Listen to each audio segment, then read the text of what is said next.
Muy buenas noches, ¿qué tal? ¿Cómo están? Qué gusto que nos acompañen. Saludos a quienes nos sintonizan a través de la señal de Canal 12 y también quienes nos escuchan en Radio Sonora en el 104.5 Información al Instante. Yo soy Roxana Webb.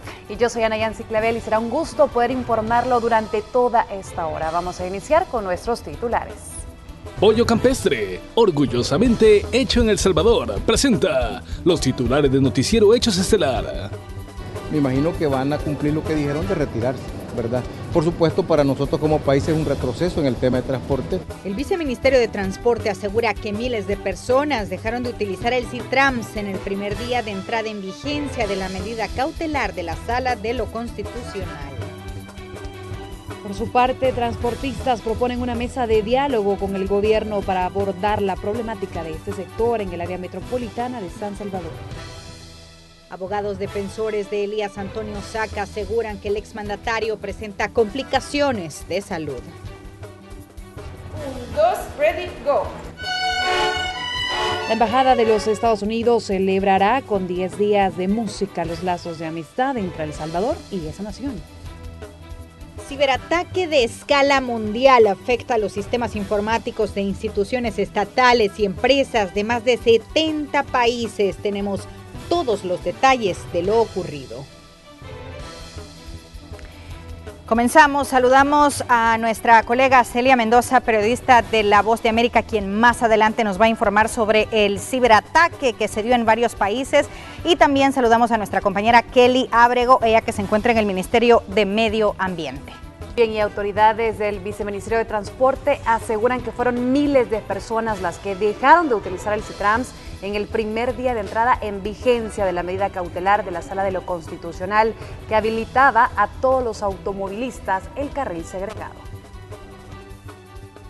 6,000 personas menos utilizaron el sistema integrado de transporte del área metropolitana este jueves que entró en vigencia la medida cautelar que ordenó que los carriles segregados no tuvieran exclusividad para el CITRAMS. Así lo aseguran las autoridades, advirtiendo que si esta cifra se mantiene con tendencia a la baja, se traducirá en afectación en el funcionamiento del sistema. Ninguna empresa va a estar aquí no son de caridad, ¿verdad? Son precisamente o de beneficencia, sino que son empresas que buscan tener rentabilidad, ¿verdad? Y por supuesto, al no tenerla, me imagino que van a cumplir lo que dijeron de retirarse, ¿verdad? Por supuesto, para nosotros como país es un retroceso en el tema de transporte. Mientras la sala no resuelva la demanda de inconstitucionalidad presentada por un grupo de transportistas, los automovilistas particulares podrán circular por los carriles. Las protestas de grupos sociales que defienden la labor del gobierno continúan. Magistrados delincuentes, con el pueblo ya no cuentes. Este viernes se concentraron en el Monumento a la Constitución para lanzar una campaña en contra de los magistrados de la sala. Exhortamos a todas las instituciones y funcionarios a que no obedezcan resoluciones ilegales de la Sala de lo Constitucional.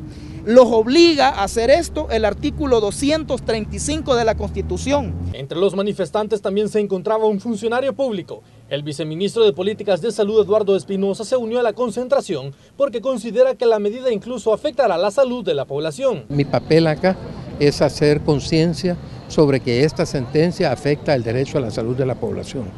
Eso debe tomarlo en consideración tanto la población como el personal de salud, como los magistrados de la sala. Las medidas que la población y las organizaciones populares puedan tomar para hacer valer esos derechos va a depender de las definiciones o determinaciones que tome la sala. El retraso promedio de las unidades del CITRAMS es de 25 minutos desde Soyapango hacia la Plaza Salvador del Mundo, con la utilización de los carriles de los vehículos particulares. Según autoridades de transporte, la institución mantendrá las labores de monitoreo con apoyo de la Policía Nacional Civil para verificar el cumplimiento de esa medida cautelar. Con imágenes de Gerson López, este es un reporte de Néstor Hernández. Por su parte, transportistas proponen una mesa de diálogo con el gobierno para abordar la problemática de este sector en el área metropolitana de San Salvador. La empresa Cipago no descartó dejar de operar en el país, no sin antes analizar una serie de implicaciones que generó la medida cautelar de la Sala de lo Constitucional con respecto al CITRAMS. Según su propio representante Miguel Castaneda, aseveró que ya están teniendo problemas tras la decisión de la Sala. El proyecto ahorita, con lo que acaba de pasar, se bajó a 6,000 usos menos. Entonces, para nosotros, no es que podamos seguir operando, no se puede seguir operando en esas condiciones. Entonces, como empresa, no se puede vender porque no es atractivo para ningún inversionista. No sé, van a ser los números en rojo los que nos van a determinar, ¿verdad? O solicitamos indemnización por parte del Estado, porque fue él quien nos llamó a operar. Nosotros tenemos obligaciones financieras que cubrir. Además, el secretario de Transparencia, Marcos Rodríguez, aseguró que la medida fue tomada políticamente por los magistrados. Esto como respuesta a una recusación del presidente de la República. En mi opinión, y en la opinión del gobierno, no era necesario hacer esto. Perfectamente, si esperamos 2 años, podríamos esperar unos meses más. Entonces ustedes se preguntarían, ¿cuál es el problema? ¿Por qué no se decidió en 2 años y sí se decide repentinamente? Bueno, porque Presidencia recusó a 4 de los titulares y ellos se sintieron ofendidos.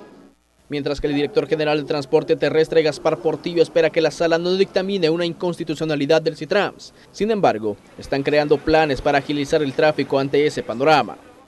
Nosotros siempre lo hemos tomado, nosotros estamos trabajando inclusive para mejorar el tráfico, no solamente en el Boulevard del Ejército, no solamente para el oriente del país, del Gran San Salvador, sino también estamos tomando medidas en todos los puntos críticos del tráfico del Gran San Salvador. Estas declaraciones de los funcionarios se dieron en el marco de un foro con personas de Soyapango que se realizó en la estación del Citrams en ese municipio. Con imágenes de Gonzalo Tejada, informó Inmar Batres. Y por su parte, empresarios del transporte que se opusieron desde un inicio al proceso para la construcción del Citrams piden al gobierno una mesa de diálogo urgente para abordar la problemática del transporte en el área metropolitana.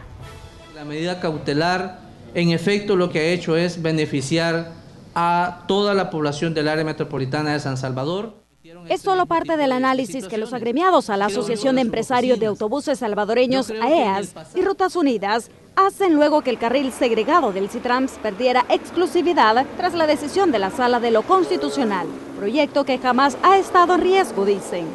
Operativamente hablando, la medida cautelar no ha ocasionado o generado el caos que se esperaba. La afectación ronda entre unos 5, 10, máximo 15 minutos, operativamente hablando, para la flota, en este caso del Citrams.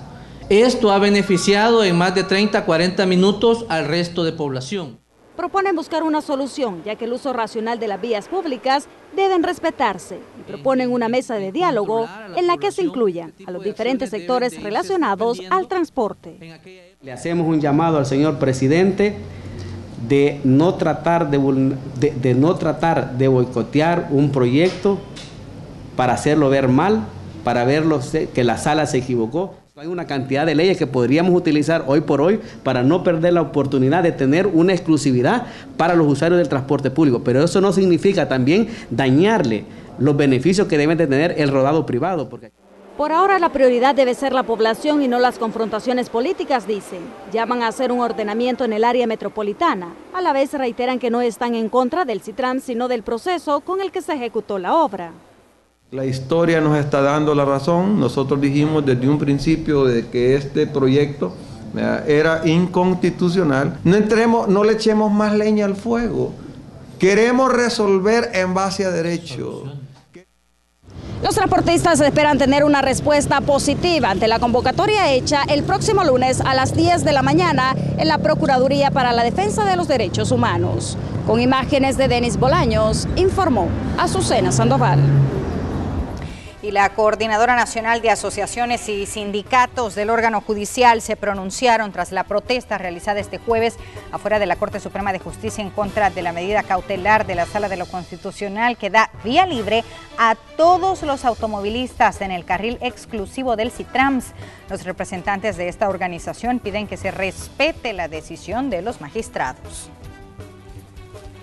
Compañeros, que padecen de presión arterial, pues tienen otro tipo de enfermedades, con problemas de corazón, se vieron afectados en su salud en vista de que no vieron una policía que tratara de estabilizar la actitud de ese tipo de acciones vandálicas que se dieron en contra de nuestra institución y que solo sirvieron de espectadores los policías y no a poder actuar para tratar de detener estos tipos de movimientos que están bien claros que son serviles a un sector en específico. Lastimosamente tenemos que decirlo, pero si ustedes ven ahí, son sindicatos serviles al partido FMLN. Este día se registraron más accidentes de tránsito. Por varias horas estuvo cerrada la Quinta Avenida Norte en Mexicanos, luego que un conductor se estrellara con un poste del tendido eléctrico para luego darse la fuga. El poste prácticamente quedó en el aire. Algunos cables se podían observar tendidos sobre la vía, lo que según las autoridades representaba un riesgo para los conductores y transeúntes. Y 3 personas lesionadas de un accidente de tránsito registrado sobre el Boulevard Venezuela. De acuerdo con las autoridades, el conductor del vehículo que se conducía de oriente a poniente perdió el control e invadió el carril contrario y colisionó de frente con el otro automotor. Los lesionados fueron llevados a un centro asistencial. Las cifras de accidentes de tránsito proporcionadas por el Viceministerio de Transporte actualizadas hasta el 11 de mayo indican que ya se registraron 7.838 accidentes de tránsito en el 2017. Como resultado se tienen a 3.464 personas lesionadas, un 2.8% menos que en el 2016, además de 541 fallecidos, un 2.2% menos respecto al año anterior en el mismo periodo. Y el Consejo Nacional de Seguridad Vial desarrolló un foro para debatir junto a la Policía Nacional Civil, Ministerio de Salud y Viceministerio de Transporte sobre la necesidad de respetar las normativas de tránsito en un país que reporta un promedio de 3.5 personas fallecidas por día en accidentes de tránsito. Esta actividad se desarrolla en el marco de la 4ª Semana Mundial de la Seguridad Vial.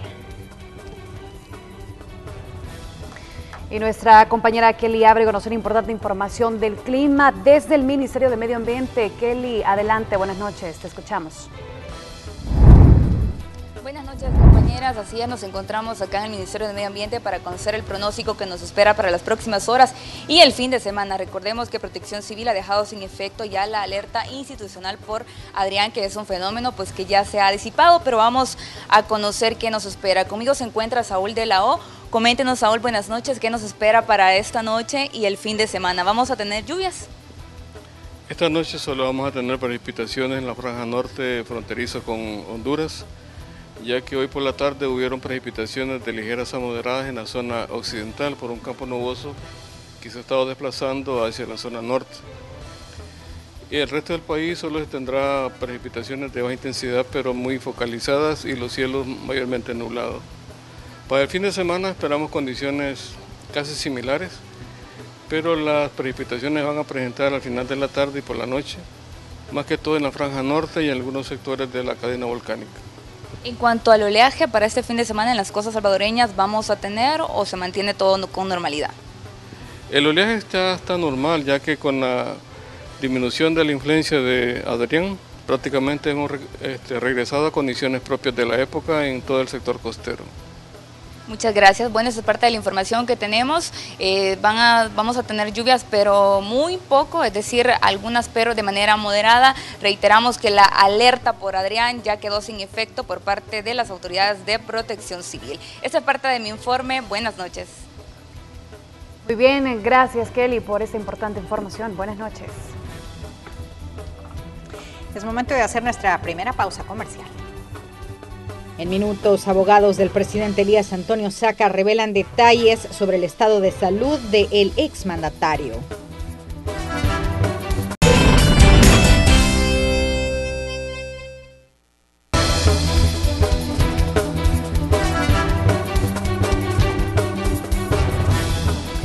El abogado de Elías Antonio Saca informó de las condiciones de salud del exmandatario y el proceso judicial.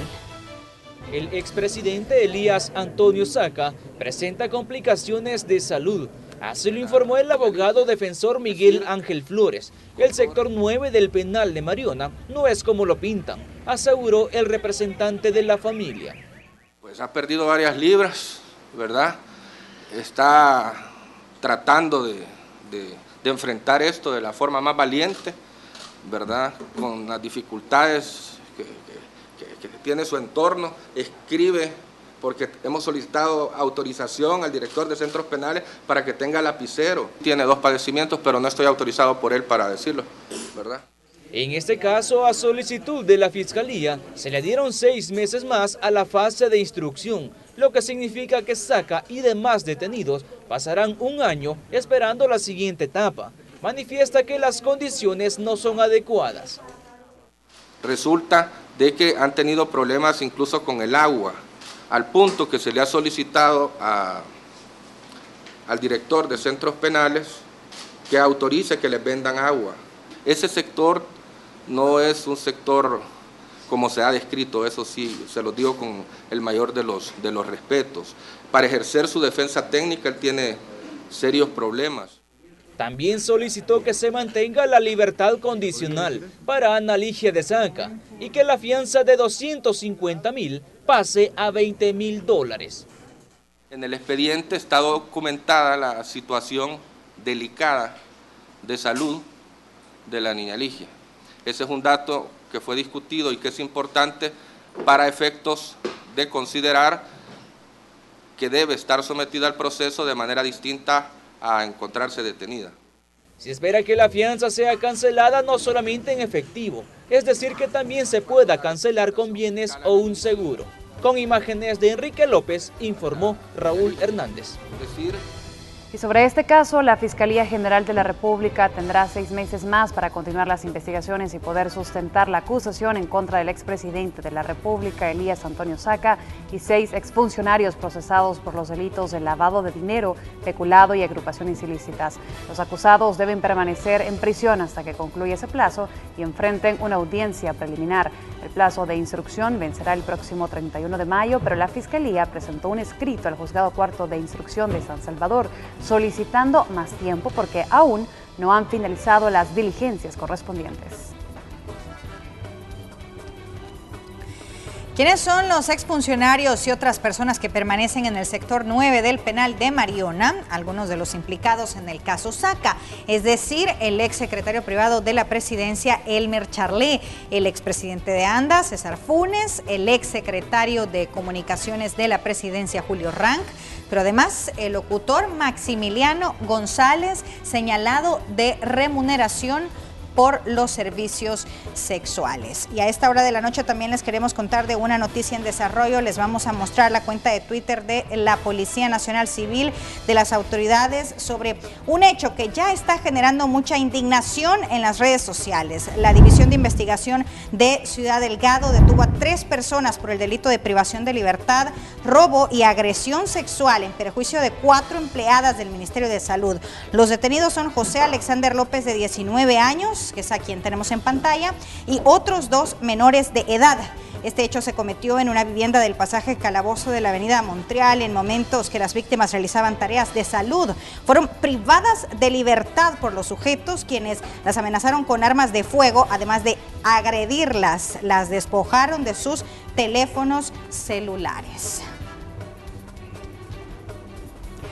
Y el lunes a las 9:30 de la mañana, la Fiscalía General presentará el dictamen de acusación en el caso de corrupción en la alcaldía de San Rafael Cedros. Recordemos que en abril del 2016 un amplio operativo dejó más de una decena de capturas por el delito de corrupción en varias comunas, entre estas las de San Rafael Cedros. Según la Fiscalía, la exalcaldesa Dina Concepción Arévalo, quien sigue prófuga, favoreció a una empresa para que se le otorgaran 3 proyectos municipales, sacando beneficios a su favor. Se trataría de toda una red de corrupción integrada por varios alcaldes de todo el país. Y habitantes de una comunidad de Panchimalco protestaron en las afueras de la Fiscalía General. Son acusados de usurpar terrenos, aunque ellos aseguran haberlos cancelado hace más de 20 años. Habitantes de la comunidad Las Neblinas en Panchimalco llegaron hasta la Fiscalía para pedir que se investigue por qué nunca recibieron sus escrituras de propiedad, pese a que en 1986 pagaron unos 10,000 colones en concepto de compra de terrenos, donde hasta la fecha viven. Que los compañeros están pasando. Algunos tienen escrituras, no la pudieron legalizar precisamente porque él detuvo en el registro, y otra de las cosas es que en esos momentos hace un negocio con el señor Oscar Navarrete, y a él se la vende la misma propiedad que le... 9 son las familias acusadas de usurpación, según el juez primero de lo civil de San Salvador. Entre ellos se encuentra María Escobar, a quien se le está pidiendo desaloje la vivienda en la que reside desde aproximadamente 30 años. No tenemos para dónde agarrar, ¿cómo vamos a hacer? No tenemos dinero para estar comprando otras propiedades. Darwin Vázquez y Rafael Chávez aseguran vivir en la zozobra y dicen que sus terrenos fueron pagados desde hace más de 20 años. Sus pruebas las tienen en sus manos. Tenemos 10 años de estar en este proceso con un abogado. Afecta grandemente porque nosotros tenemos hasta casas construidas ya mixtamente. El pasado 21 de febrero, los habitantes de la comunidad también salieron a las calles para impedir que los desalojaran. El 7 de marzo, otra orden judicial obligaba a que dejaran sus viviendas. Hasta ahora continúan en sus mismas casas y dicen que seguirán acudiendo a las instancias necesarias para evitar que se haga efectiva la resolución del juez de lo civil. Con imágenes de Roberto Martínez, este es un informe de Marcela Rivera.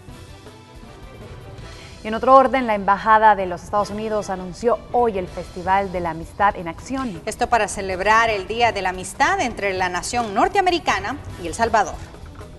1, 2, ready, go. Con música.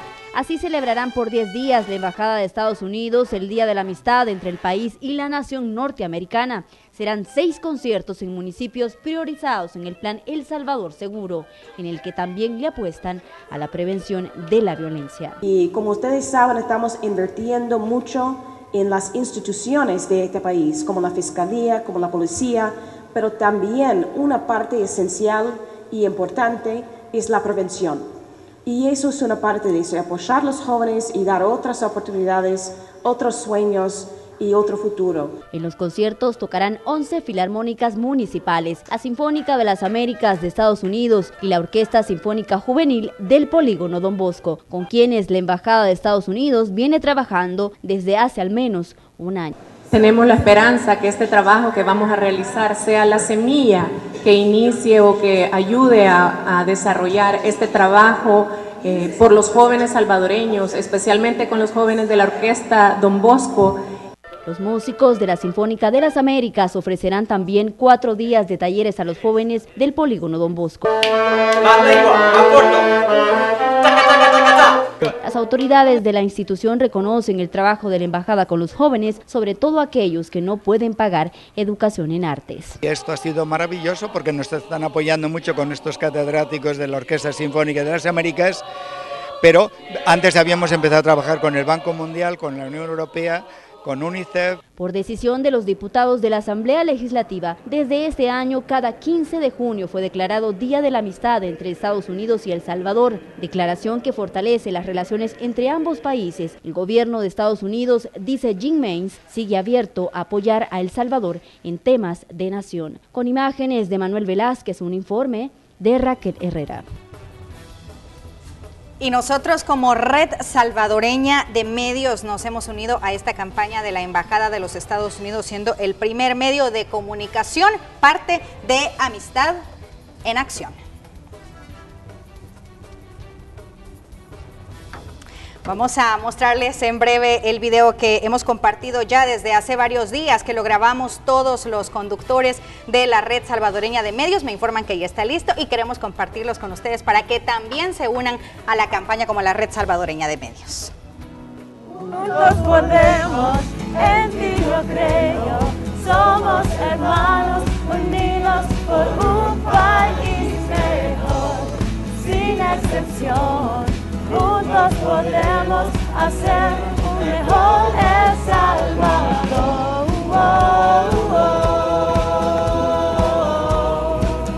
Un mejor El Salvador.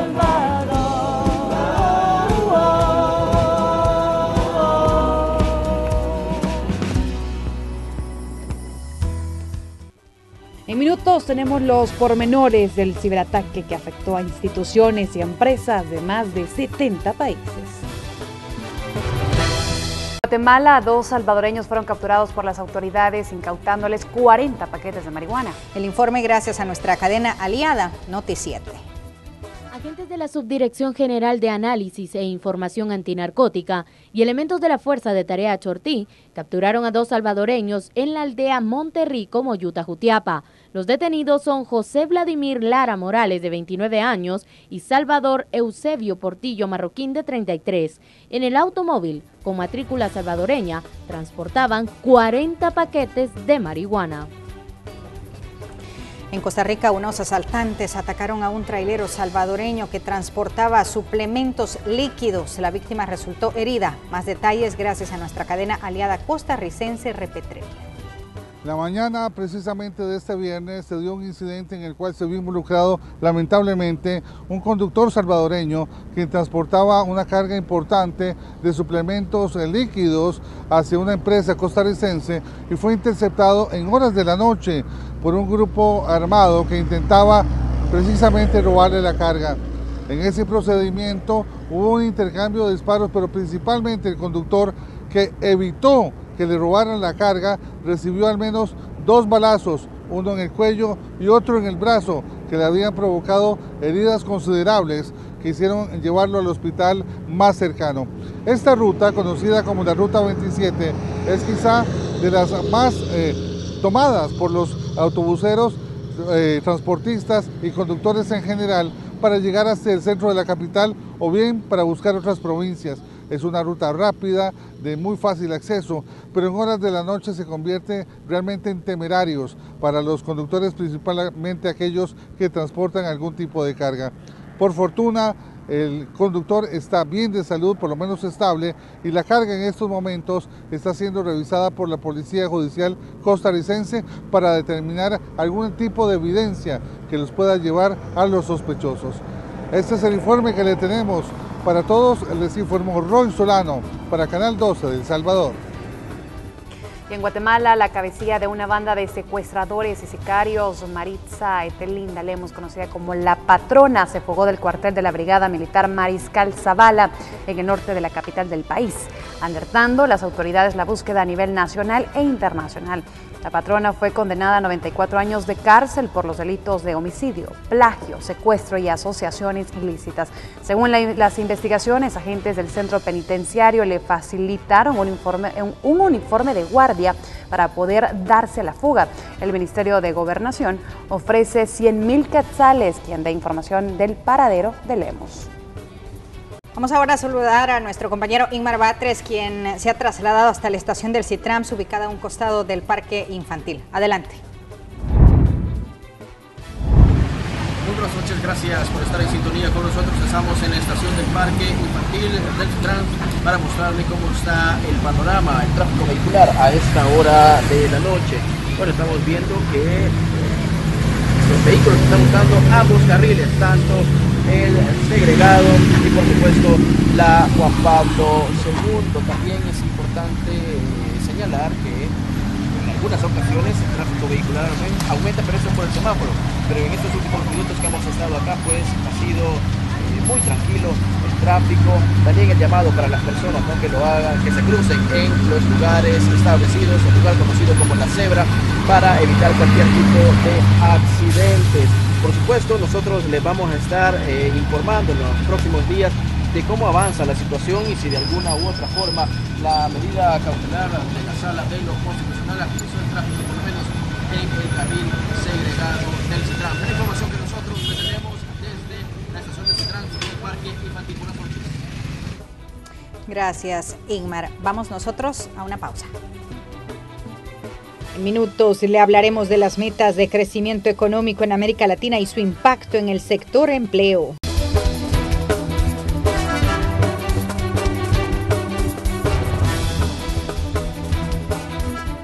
En la entrevista de Hechos AM, el presidente del Tribunal Supremo Electoral llamó apocalípticos y aves de mal agüero a quienes predicen un caos total en los próximos comicios del 2018.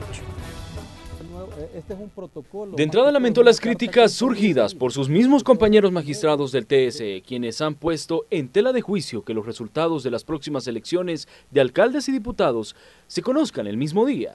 Un llamado a no confiar en los falsos profetas, ni en los apocalípticos. Reconoció que parte de la incertidumbre y la amenaza de caos proviene por el recorte de más de 14 millones de dólares en el presupuesto. Dijo no podrán realizar elecciones de altura, tal como fue planificada, y aquí ejemplifica con todo y saludo para su cocinera. No, esto es como ir a comer, y de repente usted quiere ir a un restaurante en donde puede pedir mariscos, cóctel de mariscos, incluyendo langosta. Pero hay otro restaurante en donde usted puede pedir pollo encebollado, y es muy bueno, y un restaurante, pero hay otro también en donde usted puede ir al mercado San Miguelito, que por eso saluda a la señora donde tomo la sopa de res, y ese es más barato. Entonces no vamos a comer langosta, pero sí habrá pollo encebollado o bistec encebollado, eso sería. Otro problema que podría afectar estas elecciones es el voto cruzado, mecanismo que le impide por hoy al TSE dar los resultados a tiempo. Es que si usted le quita el tema de voto cruzado, nosotros transmitimos si quiere resultados en 2 horas después de la elección, como lo hace Guatemala, como lo hace Taiwán, como lo hace Corea, etcétera, etcétera. Aún Corea, con esa tecnología no se tarda 2 horas. Y las papeletas son del tamaño de un billete. El magistrado presidente dijo que debido al bajo presupuesto se han visto obligados a buscar donaciones. El primero en apoyar ha sido Corea, que ha donado más de 1.800 escáneres que servirán para procesar las actas y así trasladar los datos al centro de procesamiento del TSE. Se espera que la próxima semana viajen 3 ingenieros para capacitarse gracias a un convenio entre el TSE y la ONG AWEB. Este es un reporte de Armando Godoy. Más temas políticos. Arena firmó un hermanamiento con el Partido Unionista de Guatemala con el objetivo de conformar una red de intercambios, experiencias, ideas y procesos de preparación para la militancia de ambas instituciones que comparten la misma ideología política. El Partido Unionista de Guatemala es un partido de derecha que surgió del seno del Partido de Avanza Nacional y se consideran nacionalistas, democráticos y republicanos.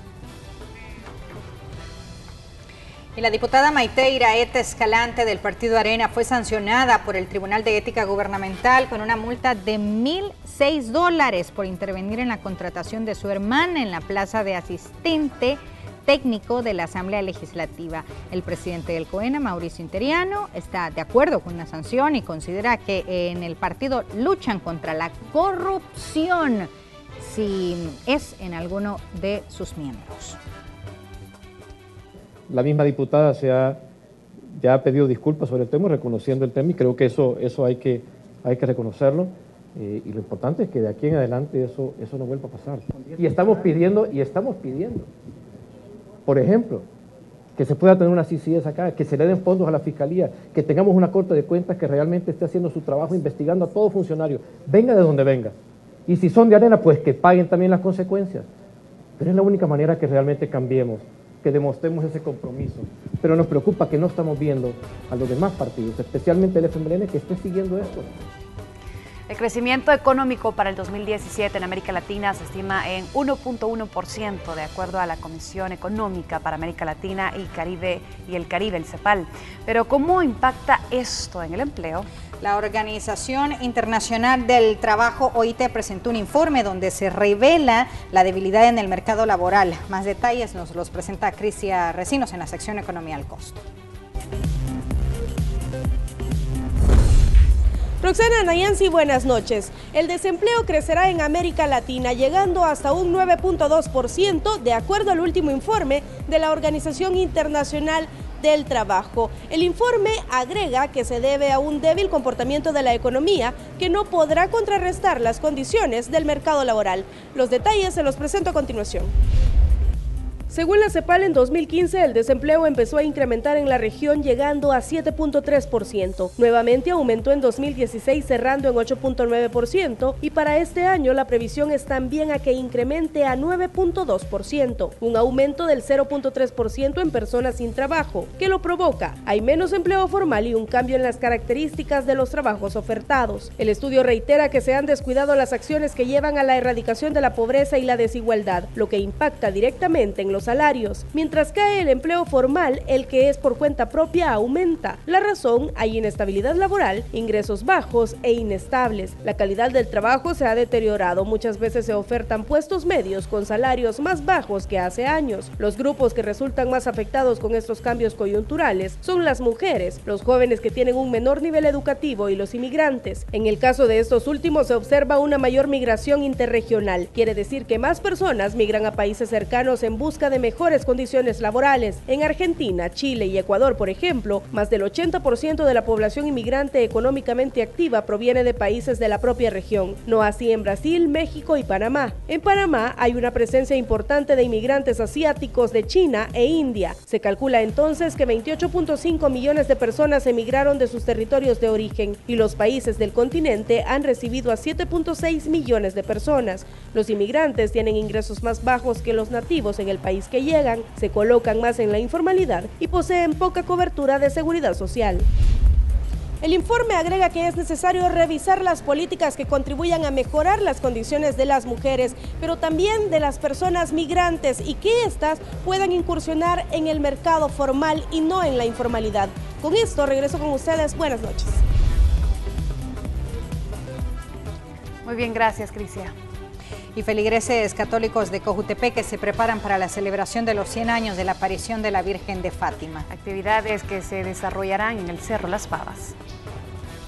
Con mucha paciencia y dedicación, las mujeres que pertenecen al Ministerio de Flores de la Iglesia Católica en Cojutepeque dan forma a las bellas imágenes que van a adornar el santuario donde se encuentra la Virgen de Fátima, que se ubica en el Cerro Las Pavas. Este sábado 13 de mayo se cumplen 100 años del día en que la Virgen se le apareció a 3 pastorcitos en una provincia de Mónaco.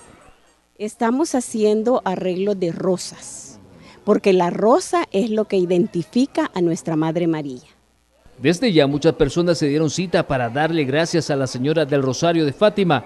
Una de ellas es Irma Mendoza, quien llegó acompañada de estudiantes del Centro Escolar Monseñor Romero de San Vicente.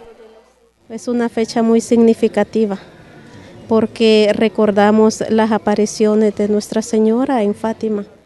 Muchos llegan a agradecer por milagros concebidos. Ese es el caso de Griselda Morales, quien incluso llevó a su bebé en brazos. Para nosotros es una gran dicha venir porque ha hecho tantos milagros. El agua bendita que brota de la fuente del santuario también es milagrosa. Los feligreses no dudan en llevar un poco a sus hogares. Supuestamente esta agüita es bendita y la ocupamos para los malos espíritus. Laten los perros, yo he hecho un poquito, ya se quita la latición de perro. ¿Y usted también vino a visitar a la Virgen? Ajá, sí, a visitarla.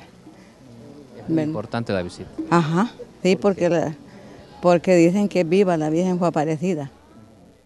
Y mañana es el gran día de la celebración de los 100 años de la Virgen de Fátima. El llamado es para usted para que se haga presente en las actividades, ya que desde muy temprano estará abierto este santuario. En Cojutepeque, el Cerro de las Pavas, con imágenes de Erika Alfaro, Herbert Vázquez. En pocas palabras, madre e hijo fueron asesinados en su vivienda en el municipio de San Luis Talpa, en el departamento de La Paz. Según las autoridades, al menos 7 sujetos vestidos con ropa oscura ingresaron a la vivienda y les dispararon. La Fiscalía General de la República informó sobre la condena de 5 años para Víctor Reinaldo Lobo, de 56, y su hija Ana Mercedes de Martínez, de 35 años de edad, por los delitos de estafa agravada, luego que le hicieran creer a una anciana de 61 años que su negocio estaba siendo atacado por malos espíritus y tenía que ser sanado. Ya se realizó la segunda audiencia conciliatoria entre los jugadores del Chalatenango y Fernando Alas, presidente del equipo, por las demandas interpuestas por el plantel acerca de la deuda salarial de más de 3 meses del pasado clausura.